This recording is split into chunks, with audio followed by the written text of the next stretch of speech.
Which is more nutritious, ground beef or grasshoppers? At this market in Thailand, people can buy a variety of fried insects. Bugs do a body good. Dinner is served. On one plate, a big juicy hamburger, and on the other, a heaping pile of cooked grasshoppers.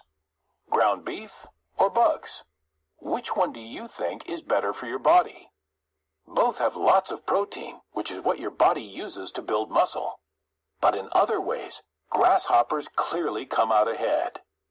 A pound of grasshoppers has less fat than a pound of beef, and the insects are higher in calcium and iron. Other bugs are good for you too, says biologist David George Gordon, author of the Eat a Bug Cookbook. I tell kids, if your bones are still growing, eat more crickets and termites.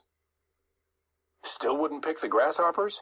Gordon says they also taste delicious, a lot like green peppers. A matter of taste. In North America and Europe, the idea of eating bugs is downright disgusting to most people. But even though we don't think of crickets and termites as food, lots of things we do eat are bug-related. Honey is made by bees. Shrimp, crayfish, crabs, and lobsters are all arthropods, which is what scientists call the bug group of animals. In fact, lobsters have only recently made the transition from bug to edible treat. The first American colonists ate lobsters only when they didn't have anything else. In Massachusetts, servants who were tired of getting the cockroaches of the sea for dinner wrote into their contracts that they'd eat lobster only 3 times a week. They may look scary, but these fried scorpion kebabs are a popular snack in China. Other parts of the world also have forbidden foods. Lots of people would never eat lobsters and the other sea-dwelling bugs we consider delicacies. Many people don't eat pork. Even among people who eat insects, tastes differ. South Africans might munch termites for lunch, but they'd never eat scorpions, which are raised for food in China.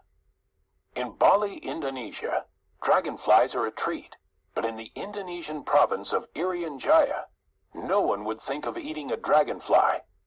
Cicadas are on the menu instead. So when it comes to eating, people mostly stick with food they're used to. What's food and what's not is a matter of taste and what you've been taught. Forbidden.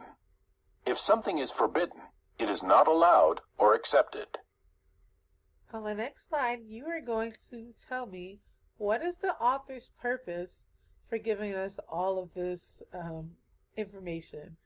What is the author wanting us to think? And then you're also going to tell me 3 facts that the author is using to back up his argument.